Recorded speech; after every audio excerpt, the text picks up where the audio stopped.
evitando é aquela prótese eventual onde o indivíduo busque o plano somente para a inclusão de uma prótese ou órtese que não tem referência alguma com alguma patologia que ele sofre.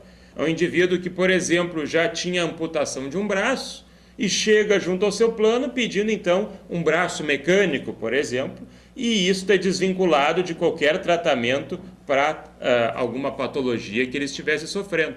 Mas eu registro hoje o seguinte: em se tratando de cirurgias de extirpação de mama, quando a mulher é atingida por um câncer mamário, o que acontece? Hoje o plano é obrigado a custear a prótese para restauração desse órgão que foi retirado. Até porque é uma questão de dignidade, até garante a própria aparição dessa mulher em público, uma vez que ela teve então um órgão que a qualifica, um órgão extremamente importante que teve que ser retirado para impedir então o avanço do câncer mamário. Então o elemento que já tem um plano de saúde e sofre um acidente, perde um órgão, ele tem direito a essa prótese, certo? Vamos pensar no seguinte: se essa prótese é necessária para a manutenção da vida dele, sim. Se ela já tem uma conotação mais estética ou funcional, mas fora dessa necessidade de manutenção da vida, aí talvez ela poderia não ser coberta. Nós não estamos aqui também defendendo que toda e qualquer situação do usuário tenha que ser acobertada pelo plano de saúde. Existem restrições que são válidas. Na verdade, o que nós combatemos são o quê? São os abusos. E muitas vezes as operadoras cometem abusos partindo do quê? Da falta de conhecimento do usuário, da falta de informação. Aí eu digo, diante da tentativa de usar um plano de saúde, se esse apresentar uma negativa de cobertura, fale com seu advogado, procure um especialista da área e tente descobrir se é correto essa posição do plano de saúde antes de tomar alguma medida. Entre essas medidas, a própria aceitação da negativa.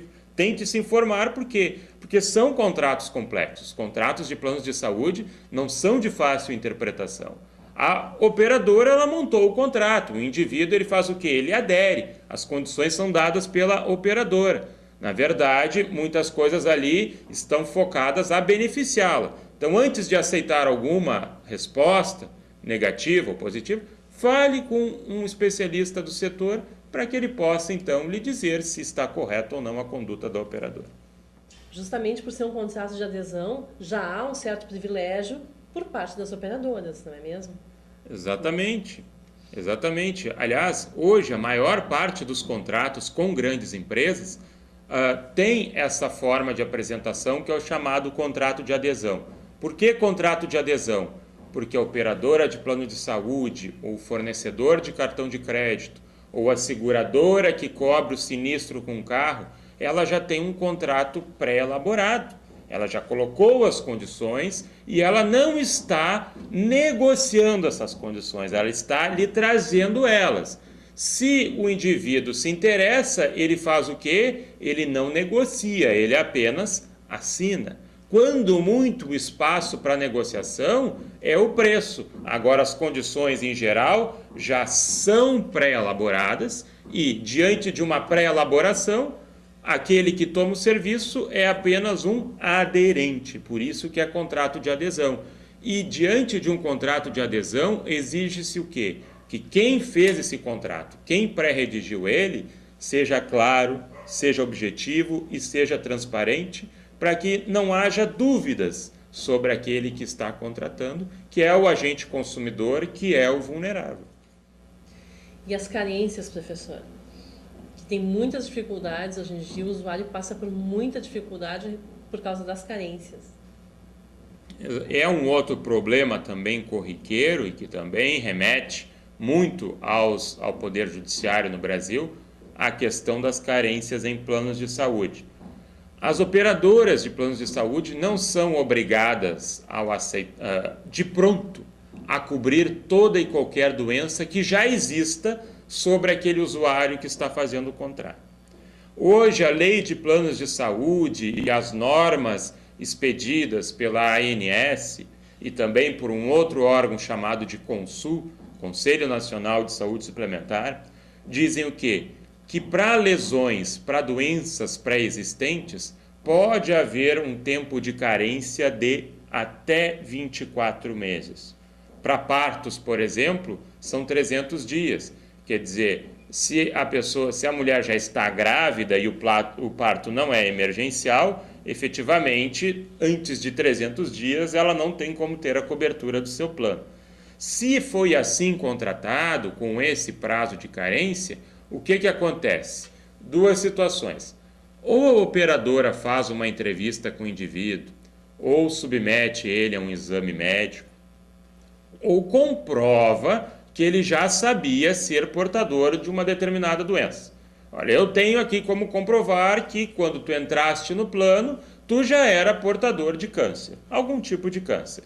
Ou seja, até 24 meses eu não vou cobrir o quê? Todos os tratamentos de custo elevado que venham a tratar dessa doença. Nós vamos ter que sublinhar custo elevado, não é uma mera consulta, não é um mero atendimento. São internações, exames especializados, próteses, quem sabe.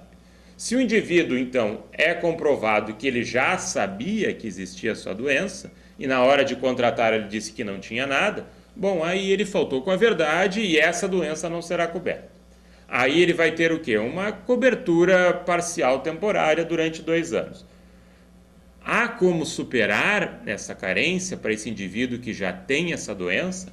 Sim, a lei reservou para esses casos o chamado agravo. O indivíduo que paga o agravo, ele passa então a ter cobertura do plano para o tratamento de alto custo dessa doença que já existe sobre ele.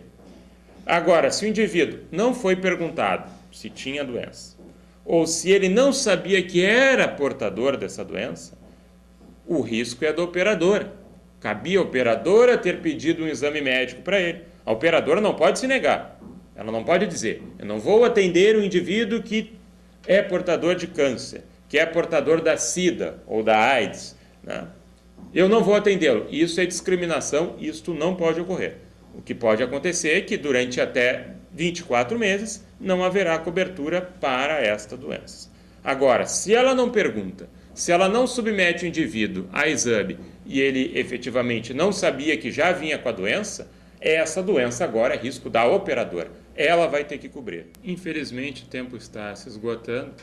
Eu acho que vale nós alertarmos aqui aqueles que têm plano de saúde ou que pretendem contratar um plano de saúde, que não transformem isto numa doença.